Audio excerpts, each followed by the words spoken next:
Ein Traum vom Glück von Gertrud van Dam. Der Gerichtssaal was toppen voll Menschen. Sie wollen alles sein, den Härtenbrecher, den Hirotschwindler, der it fertigbracht ha, für ein halb Dutzend Frauluje taugleichen Tät den Bräutigam zu spielen. Also der Angeklagte nur seine Personalien fragt war, was it muskens Tille. Dat was ein dull Ding, ein 50-jährigen Ehemann, also Casanova. Eigentlich sollt heu gar nicht do no öd, moinere enne Fruge in der hingersten Rege to ihren Obersten.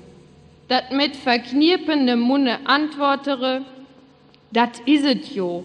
Saun Kerl versteht sich ob Schauspielerei. Gucket blaus, woi heute sittet. Also wann heu kenner Fleuge watte lehe daun können. Ihr Nobe ob de linken Seite miskere sich in.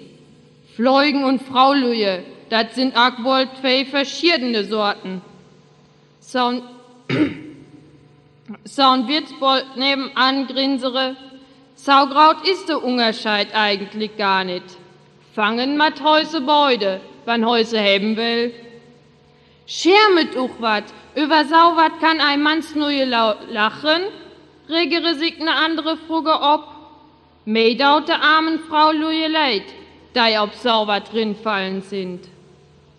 Aber sau bedauernswert zerrt sie gar nicht öd, de ses Bräute, de nö enne no der andern, also Teugen vernommen worden.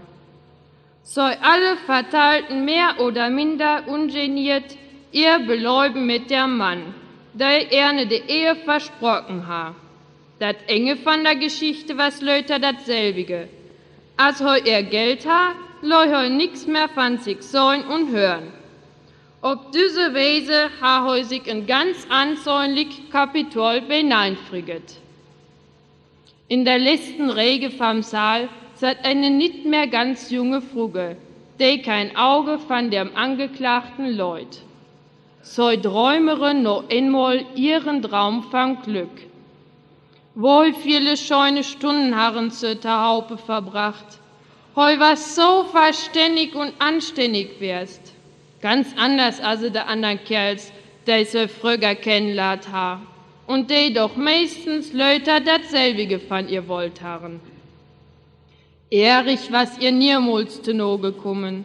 Und grad düse Mann, dem sie vertruget ha und ihr Lebensglück mit ihr dollen wollen, die satte neu ob de Anklagebank. Heu ha sie verrohen und verkauft und mit ihre Liebe spielt. Aber etwas ein Scheunspiel wärst, voll Glücke und Geborgenheit. Mögen der andern ses Frau Lüja arg Gift und Galle gegen den Angeklagten spiegen, soll selber wohl den Traum von Glück nicht begraben. Heu was ein Teil von ihrem Leben, wat ihr nicht löterte Sonnenzeite wiesen ha. Mirren in ihren No-Gedanken, hor sie dem Richter fragen, ob dem Angeklagten noch mehr Fälle tau der Last lacht werden können. Also wann et ob einen mehr oder weniger nau ankümmert, sagte ein Herr neben ihr. Der Kerl was schon dörsig, wann er noch mehr taugafte. Seine Strophe krieg heu Sau und Sau, und wann man et richtig bedenket, sind de Frau Luje et selbst schuld, dat se ob sauber drin fallen sind. So möchten für ihre Dummheit nur obendrin bestrofet werden. Lat sich von saun hergelaufenen Ölt nehmen, also ne Christagsgaus. Von ihrem Gelle sölt se sowieso nix wir. Ist Geld dann das Wichtigste, wollte Fruge fragen, bet sich ob de Terne und dachte, man mat wohl für alles im Leben bezahlen, arg für ne kurzen Traum von Glück.